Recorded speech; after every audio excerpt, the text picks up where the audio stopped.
இன்னைக்கு சமையல் வந்து நார்த்தங்காய் ரசமும் சிறுகிழங்குல வந்து கருமது பண்ண போறோம். இதுல வந்து சிறுகிழங்கு இப்ப இந்த வாட்டி மதுரைக்கு போகும்போது பார்த்தோம். இப்படி இருக்கு பாருங்க அது கிழங்கு. இது வந்து சைனீஸ் பொட்டேட்டோன்னு இங்கிலீஷ்ல சொல்றேன். இது வந்து ரொம்ப உடம்புக்கு நல்லது ஆக்சுவலா. இது என்னன்னா ரொம்ப மண் இருக்குனால நைட்டே வந்து ஜலத்துல போட்டு அப்படியே ஊற வச்சிடணும். திருப்பி ரெண்டா ஒரு வாட்டி அலம்பிட்டு குக்கர்ல வச்சு நல்லா ஒரு 2 விசில் வச்சோம்னா உருளைக்கிழங்கு மாதிரி வந்துடும். அப்புறம் நார்மலா போட்டு தேங்காய் போட்டு பொருத்தல் பண்ணலான்னு இருக்கேன். நார்த்தங்காய் ரசம் அப்படின்னா நார்த்தங்காய் அங்கதான் வேணுந்தேன். 2 ரூபா ஒரு காய். மதுரையில வாங்கினது. ஆமா 5 ரூபான்னு கொடுத்தா ஆக்சுவலா. அப்புறம் அது 2 ரூபா 5 ரூபாய்க்கு காய் இருக்கு. எவ்வளவு சீப்பா எவ்வளவு ஃப்ரெஷ்ஷா இருந்தது காய்கறி. அந்த நார்த்தங்காய் ரசம் நார்த்தங்காய் சிம்பிள். என்னன்னா கொஞ்சோண்டு ஜலத்துல உப்பு போட்டு வச்சிருக்கேன். தக்காளி 2 பச்சை மிளகாய் போட்டுருவேன். ஜலத்துல வந்து தக்காளி பச்சை மிளகாய் ரசப்பொடி போட்டுட்டு நல்லா கொதிச்சதுக்கு அப்புறம் பருப்பு ஜலத்தை விட்டுருவேன். அப்புறம் கடுகு தாளிச்சு கொட்டிட்டு இறக்கிட்டேன். இதுல இருந்து ரசம் ஒரு ரசம் எப்படி இருக்குன்னு பார்த்துட்டு இந்த அளவு வைக்கிறதுக்கு ஒரு பழம் போடுற நல்ல ரசமா இருந்தா, ரசம் கம்மியா இருந்தா 2 எடுத்துக்கணும். நல்லா கொஞ்சம் சாத்தம் ஆறுனதுக்கு அப்புறம் ரசம் விடணும். சும்மா நார்த்தங்காய் காமிக்கிறதுக்காக வச்சிருக்கு. 3 பழம் வேண்டாம். வேண்டாம். துளிவுன்னு வெள்ளை கட்டி போட்டோம்னா அந்த புளிப்புக்கு அந்த காரத்துக்கு எல்லாம் சூப்பரா இருக்கும். ஒரு தக்காளி 2 பச்சை மிளகாய் 2 ஸ்பூன் ரசப்பொடி மஞ்சள் உப்பு பெருங்காயம் நல்லா கொதிக்கட்டும். அதுக்குள்ளே அந்த சிறுகிழங்கு வேக வச்சுக்கிறேன். கிழங்கு மாதிரி தான் இருக்கு பாருங்க. நல்லா வேக வச்சதுக்கு அப்புறம் உருளைக்கிழங்கு மாதிரி இருக்கு. இது அப்படியே கையால் அப்படியே கையாலே இது பண்ணிட்டுலாம் வச்சிடலாம். அந்த மாதிரி எல்லாத்தையும் பண்ணிக்கிறேன். கடுகு உளுத்தம் பருப்பு கடலை பருப்பு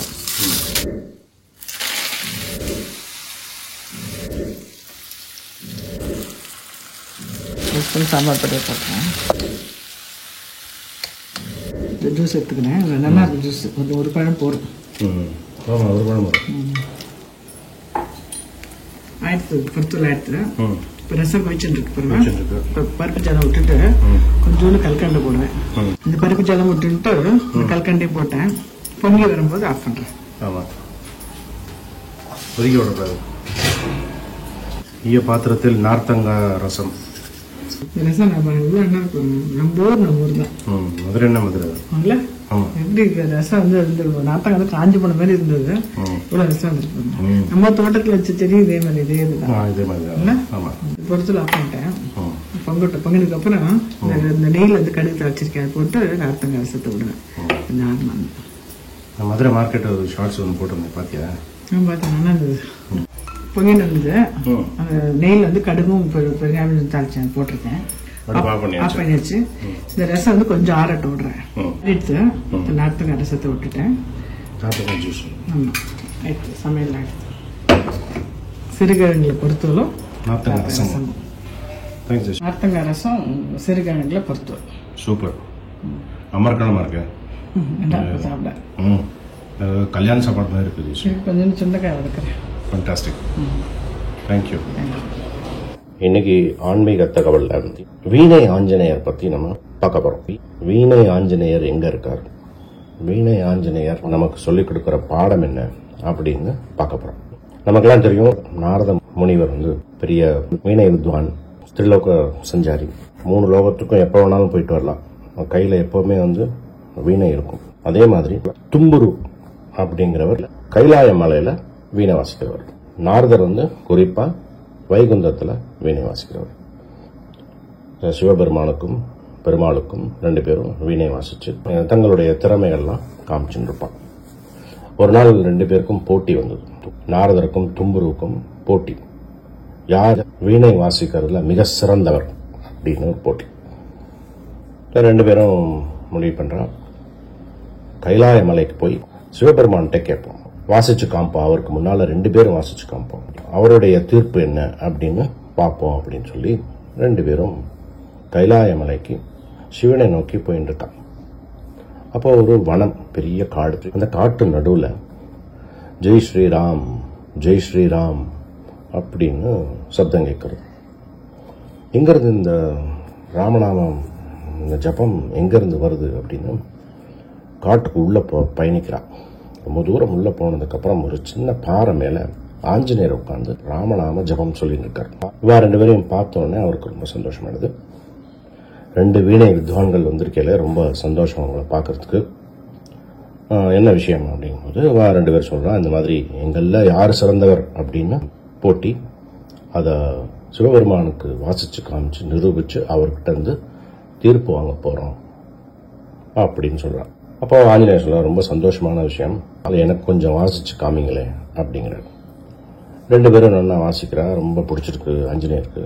ஆஞ்சநேயர் வந்து, ரொம்ப நல்லா இருக்கு நீ வாசிச்சது, உங்களுடைய வாசிப்போட திறமையா இல்ல அந்த கருவியோட திறமையா என்னன்னு தெரியல, ரொம்ப ரம்யமா இருந்தது கேட்கறதுக்கு, நான் கொஞ்சம் முயற்சி பண்ணவா அப்படின்னு கேட்கிறாரு. சரின்னா அவன் கையில் இருக்கிற வீணையை கொடுக்குறான் ஆஞ்சநேயர்கிட்ட. ஆஞ்சநேயர் வாசிக்க ஆரம்பிக்கிறார். இந்த இயற்கை சுழற்சியை நிறுத்தின நொடி அது. ஆஞ்சநேயர் வாசிக்க ஆரம்பிச்ச உடனே லோகம் தம்பிச்சது அப்படின்னு சொல்லுவாளே, அதுக்கு அர்த்தம் அன்னைக்கு புரிஞ்சது நாரதருக்கும் தும்புருக்கும். நதிகள் ஓடுறத, நதிகள்ல நீர்நிலையெல்லாம் அப்படியே நிக்கிறது, காத்துல மரம் அசையல, மரக்கிளைகள்ல இருந்து ஓடின பறவைகள் அப்படியே அந்தரத்துல ஸ்தம்பிச்சு நிக்கிறது. அப்படியே இந்த லோகமே ஸ்தம்பிச்சது. அப்பேற்பட்ட இசை ஆஞ்சநேயர் வாசிக்கும் போது வருது. ஒரு ஸ்வரத்திலையும் ராம நாமம் ஒலிக்கிறது. பக்கத்துல இருக்கிற பாறையை நோக்கி அந்த வீணையை இசைக்கிறார் ஆஞ்சநேயர். அந்த பாறை அப்படியே கரைஞ்சு ஒழுகுறது. அந்த ஒழுகின இடத்துல அந்த யாழை வந்து வைக்கிறார், அந்த வீணை, அந்த கருவியை வந்து வைக்கிறார். அது அப்படியே இழகுன பாறை அந்த கருவியை பிடிச்சின்றது, நல்லா கெட்டியா பிடிச்சின்றது. அப்ப ஆஞ்சநேயர் சொல்றார் நாரதரையும் தும்புருவையும் பார்த்து, இது அப்படியே இசைங்கும், யாரோட இசையில திருப்பி இந்த பாறை, இந்த கல் உருகுதோ அவ சிறந்த இசை மேதை அப்படின்னு நம்ம ஒத்துக்கலாம். இதுக்காக நம்ம போய் ஏன் சிவபெருமான தொந்தரவு செய்யணும், நம்மளே ஒரு முடிவுக்கு வந்துடலாமே அப்படிங்கிறார் ஆஞ்சநேயர். அவ 2 பேர்னால கண்டிப்பா இது முடியாது. அப்போ 2 பேரும் அப்படியே சாஷ்டாங்கமா ஆஞ்சநேயர் காலில் விழுறான். நாங்க ஏதோ வாசிச்சோம், இதுலயே எங்களுக்கு வந்து யார் சிறந்தவர்னு போட்டி வந்து கர்வம் வந்துருது. இப்பேற்பட்ட இசை, இந்த உலகத்தையே வந்து ஸ்தம்பிக்க செய்யற அந்த இசை ஞானம் இருந்தும் கூட இந்த ஆஞ்சநேயர் வெளியவே காட்டிக்கலாம். ஆஞ்சநேயரோட குணமே வந்து எனக்கு எல்லாம் தெரியும் அப்படின்னு நினைக்கவே மாட்டார். தாங்கிட்ட வர ஒரு முயற்சியும் அது ராமநாமத்தோட வலிமை அப்படின்னு. ஞானமும் இருக்கணும், பணிவும் இருக்கணும், ஒரு துளி கர்வம் இருக்கப்படாது. அதனாலதான் ஸ்ரீராமன் வந்து ஆலிங்கனம் பண்ணிட்டார் ஆஞ்சநேயர். ஆஞ்சநேயரை ஆலிங்கனம் பண்ணிக்கிறதுக்காகத்தான் வைகுந்தத்திலிருந்து ஸ்ரீமன் நாராயணன் பூலோகத்துக்கு வந்தது. ராவணன் அழிக்கிறதுக்காக இல்ல. ராவணன் அழிச்சது வந்து அது ஒரு பகுதி, அந்த அவதாரத்தோட ஒரு பகுதி, ஒரு சிறிய பகுதி. அப்பேற்பட்ட ஆஞ்சநேயர் நமக்கு சொல்லிக் கொடுக்கிற பாடம் இதுதான். வாழ்க்கையில எல்லா விஷயத்தையும் கத்துக்கணும். அந்த ஞானம் பெருமாள் கொடுத்தது. நம்ம மனசுக்குள்ள பெருமாள் இருக்கார். கர்வம் இருக்கப்படாது, நம்மளோட தாழ்ச்சியா யாரையும் நினைக்கப்படாது. அதனாலதான் ஆஞ்சநேயர்னால ஸ்ரீராமனையும் சீதையும் தன்னுடைய இதயத்துல இருக்கிறத காமிக்க முடிஞ்சது. இந்த ஆஞ்சநேயர் நம்ம எங்க தரிசிக்கலாம் அப்படின்னா, கும்பகோணத்துல ராமசாமி கோவில்ல பார்க்கலாம். வீணை ஆஞ்சநேயர் ராமாயணத்தை பாராயணம் பண்ணிட்டு வீணை வாசிக்கிற மாதிரி ஒரு சிலை இருக்கும் ராமசாமி கோவில்ல.